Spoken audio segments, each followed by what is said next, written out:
Thank you, Mr. Chairman. One of the advantages of being the junior most member of the committee on our side of the aisle is you get to listen to everything that's gone on before you during the course of a hearing. And I want to add my voice to my colleagues who have raised the concern about what happened yesterday. I listened to my ranking member ask a legitimate oversight question about the legal basis for troops to be rappelling from a Black Hawk helicopter for a military-style assault on an apartment building in a major city, the zip tying of children. What was the legal basis for this? I heard my ranking member ask that very simple question, that completely appropriate question. If that's not an appropriate oversight question, I don't know what an appropriate oversight question is. And the response was not just to refuse to answer the question, but it was to attack the character of the ranking member and to insult him. And then when it was Senator Whitehouse's turn to ask a question, he asked a very legitimate oversight question about a FBI undercover operation in which reportedly $50,000 was paid to the White House border czar prior to him becoming the White House border czar, but with the expectation that he would be helpful in arranging contracts when he became the White House border czar. Hello, everyone. Welcome back to the channel. If you're new here, I'm your independent political analyst, no spin, no tribalism, just facts, context, and thoughtful commentary. Today, we're breaking down a notable Senate Judiciary Committee moment featuring Senator Adam Schiff, who voiced serious concerns about the conduct of a recent hearing. Schiff criticized what he described as personal attacks from a cabinet official directed at senators who were simply doing their jobs, exercising oversight. Let's take a closer look at what he said, the chairman's response, and what this moment says about the state of congressional oversight today. Czar. What happened to the money? A perfectly legitimate oversight question.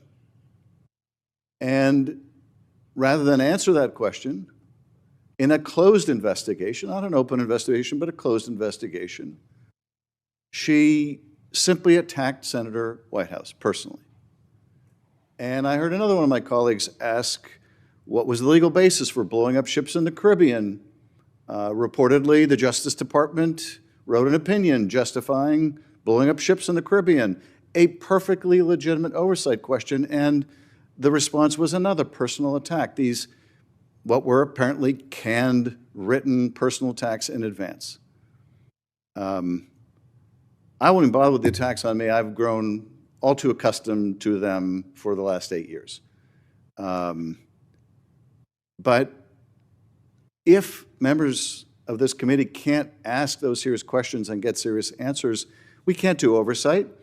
I'm new to this committee. I spent about a decade on the House Judiciary Committee. I never saw a hearing like this with a cabinet officer. And if I did and some Democratic cabinet officer were to personally attack each of my Republican colleagues, I would call for a stop to it.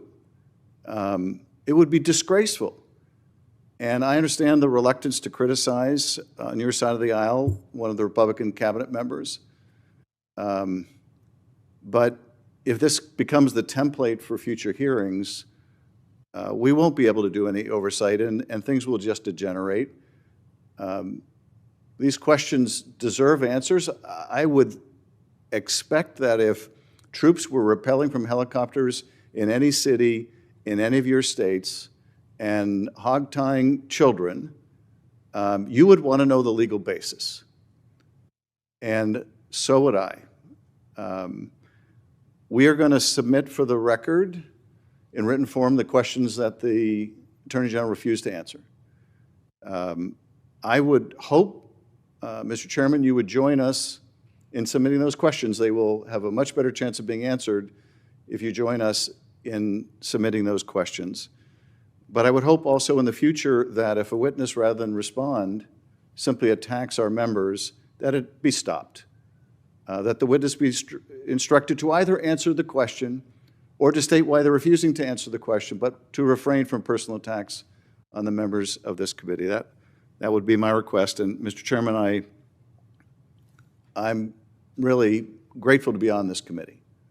And I appreciate every interaction I've had with you. You have, in our personal interactions, always been eminently fair. If I didn't think that you were of that character, I wouldn't even raise this because there wouldn't be a point. But I would ask that we not have another hearing like that one, and that you join in our legitimate oversight request. And with that, I yield back, Mr. Chairman. I thought that I set the decorum for a hearing, oversight hearing, when I said before we asked the director of the FBI any questions or any statements, that we should, both sides, treat each other with respect. And I even said to Patel, if you don't get a chance to answer your questions, I'll give you an opportunity after the senator's finished for a few minutes to respond whatever you didn't get a chance to say. And you know how that meeting turned out. And particularly from your side of the aisle, a lot of strong statements about the FBI director. Whether they were legitimate or not is beside the point. It didn't follow the decorum, and obviously the director of the FBI didn't follow the decorum. So I don't know what more I can do than plead with my people who are fellow senators to follow a certain decorum, and I assume it would be followed on the other side. I don't appreciate the insults that went to Democrat members, particularly where they were wrong, but after seeing how senators handled the FBI director, I guess I felt that just let the show go on the way the senators wanted to go on. And that's what developed as a result of it. That may be a weak excuse for what happened that day, but I thought things didn't work out the way I expected them to when the FBI director was here, and some of the people on your side of the aisle were some of the ones that were screaming and yelling and talking over the FBI director. Meeting adjourned. Senator Schiff began his remarks by aligning himself with colleagues who had already raised alarm about what he called disrespectful and evasive behavior during a previous hearing. He outlined several examples of what he viewed as legitimate oversight questions that went unanswered.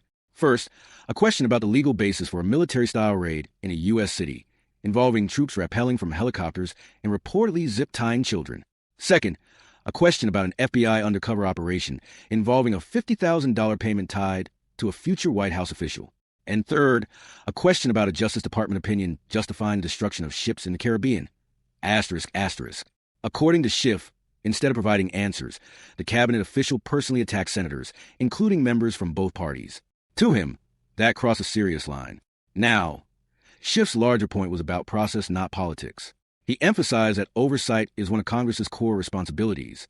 Senators are supposed to ask tough questions, and executive officials are supposed to answer them. He argued that if witnesses can deflect questions with personal insults instead of facts, accountability collapses. Schiff called that disgraceful, warning that if this becomes a new norm, future hearings would evolve into political shouting matches instead of genuine oversight. What's notable here is that Schiff has years of experience conducting oversight both in the House and now in the Senate. He made it clear that in all his time on congressional committees, he had never seen a cabinet official behave this way. The committee chairman responded thoughtfully but defensively. He said he had already set expectations for respect at the start of the previous hearing, asking both senators and witnesses to maintain decorum. But he admitted that didn't happen. He pointed out that in earlier hearings, particularly with the FBI director, senators from both sides had raised their voices, interrupted, and used confrontational language. His view was that neither party held a moral high ground. Both had contributed to the erosion of civility in these sessions. It was an honest moment of frustration from the chairman, acknowledging that even when leaders call for professionalism, hearings often spiral into partisan tension once the cameras start rolling. Here's my neutral analysis. What we saw in this exchange wasn't just a disagreement between Senator Schiff and a cabinet official. It was a reflection of a much deeper problem in American governance. Congressional oversight is supposed to be one of the strongest checks on executive power. But when hearings turn into platforms for personal attacks from witnesses or senators, that purpose is lost. Oversight becomes performance. Schiff's frustration was justified. When serious questions about law enforcement operations and government conduct go unanswered, the public loses trust. The chairman's response, however, was also valid. Decorum has been slipping on both sides for years. Ultimately, this wasn't about party politics. It was about the health of congressional accountability. Both the legislative and executive branches need to do better if the public is to take these hearings seriously. So that's my take a revealing moment where Senator Adam Schiff called out a troubling trend in Washington. More spectacle, less substance. What do you think? Was Schiff right to demand higher standards for decorum and accountability? Or do both parties share responsibility for how toxic these hearings have become? Let me know your thoughts in the comments below. If you enjoyed this analysis, don't forget to like, subscribe, and hit the notification bell for more balanced political breakdowns. I'm your independent political analyst, and as always, thanks for watching.